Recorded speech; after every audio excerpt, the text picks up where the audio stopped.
If you have a thin beard, or just in general like learning about thick beards and beard density, I have an analogy for you that I think will really resonate and hopefully hit home. For me, it was like, whoa, I took a step back and pretty much all of my thinking and thoughts surrounding beard density just came together, and it allowed me to have something that is deliverable that I believe you will find digestible. So let's jump right into the analogy without wasting any time. If you guys want to close your eyes, that's acceptable. Come along with me on this journey of thought real quick. We are in a vehicle. You might be the driver, you might be the passenger. I'll be fair, it can be either way. But you're driving down the highway, freeway, expressway, whatever a fast type of road for your regional slang would be, and you see a row of trees along the side of the highway. Just one row of trees, and it's those normal like pines that you see along the highway where you have just kind of the trunk and then you have the needles up at the top. Well, you look through and it's going, whether they're for privacy or maybe it's for like, I don't know, some livestock, who knows what the case is. But you can go by and you can see pretty well through those trees, right? Whether there's a farm or just a field, whatever's behind it, you can see pretty well.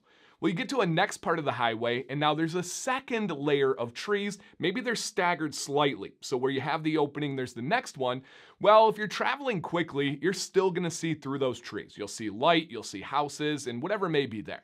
And then as we progress down the highway, we got some snacks. I might have a Code Red Mountain Dew. I know it's bad for you, but it's in moderation. It's enjoyable. It's kind of like my road treat. We're listening to a podcast. If you guys don't know, my wife and I have our own podcast. It is titled Catching Up with the Commands. Literally did not plan on saying this, but it just seems fitting. So throw on Spotify or any other major podcast platform, put on Catching Up with the Commands, link in the description down below, and we're just vibing.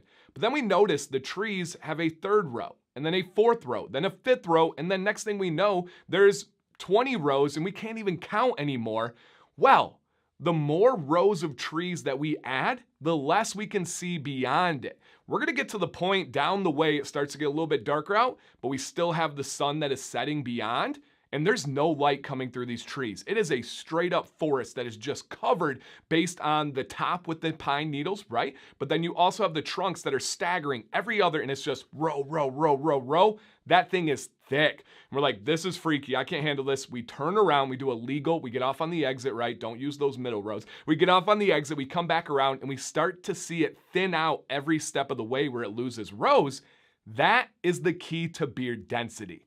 You're like, huh? Dan, connect those dots. I will, I promise. Real quick, my name is Dan C. Bearded. If this intrigues you at all, please hit a thumbs up, that like button down below to show YouTube that, hey, this is some good content. If you're not subscribed and you like beards, please consider subscribing. You found the right home, I promise. Shout out to those returning subscribers. I do mean that. I don't just say it. Thank you guys so much. How this relates to beards, we have layers of hairs. They're gonna stack up behind each other. The more layers you have, the better your beard density and your beard thickness. It's as simple as that. Now, obviously, a big part of that is genetics. If you only have a couple of rows that are growing along your chin, rock what you got. You can't do anything if there's not a hair follicle that's there already. Now, dormant hair follicles, we know that's a whole different topic. I just recently did a video on that one. Go check it out. But if it's not there, it's not there. Move on. Let's make the best out of what we have. However, there's one very common thing that a lot of you have done, and maybe some of you are doing currently, that is just gonna jeopardize that density and thickness of your beard, and that would be along the growing journey, shaving or trimming those hairs along the neck. And here is why. As your beard grows, you're gonna get to be about 3 to 4 inches, and all of a sudden your beard is gonna morph. At the early stages, especially if you're not doing the best with training with heat or a Boyer's bristle brush, that beard is gonna start growing out. It's gonna go away from your face. Or if you're really good with growing that beard and styling it, you're gonna kind of comb and brush under your chin. It's gonna wrap tight to your face. That's a very good look.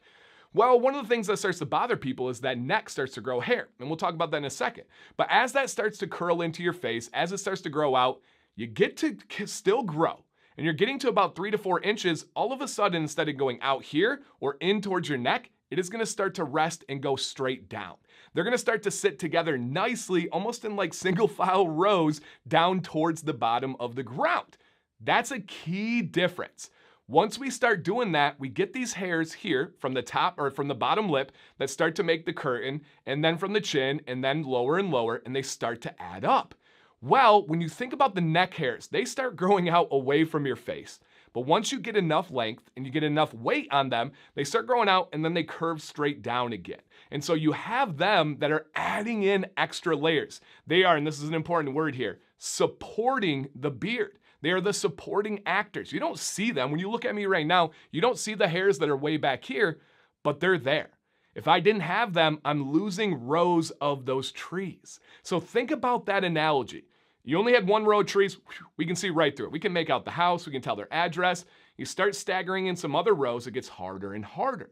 So if you want to have the thickest, fullest, most dense beard possible, you have to leave those neck hairs alone. You don't want to trim them, you especially don't want to shave them. That just makes it easier to have a thin beard. Now, I'm not saying everyone has to do this. If you want to keep a short beard, you want to keep it tight to your face, of course, shave the neck, get rid of the neck, trim the neckline there. Don't get rid of your neck. That sounds terrible. Get rid of the neck hairs, and there's no issue. I like to give kind of a general rule as you're growing. If you're looking straight on and you do not see the hairs, leave them alone. If you do see them on your neck, below your beard, personal preference. If you can put up with it, if it's not a big deal to you, leave them alone.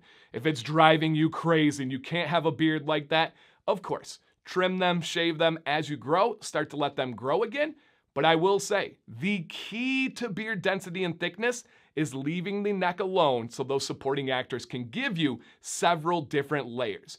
Now, that general rule of leaving the neckline alone, I did not invent. That's been around for a very long time. I've talked about it for years myself, but it's the concept of, oh, I need to leave those alone so it adds more supporting layers of the hairs so light can't get through it.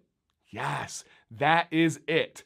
Now, we're going to wrap this up, and I hope you guys enjoyed the drive. Hope we had some good snacks. Thank you for not taking too many restroom breaks or asking if we are there yet. That was very enjoyable. Let me know your thoughts on this, guys. Is this something you've thought of? Is this something where you're like, oh, light bulb, it makes sense? Or overall, was it just interesting? Do you have any questions? Do you want to go further on it? I like this topic a lot, and I cannot wait to read your guys' comments, and I do mean that. Thank you guys for watching today. My name is Dan C. Bearded. Please stay bearded and stay positive.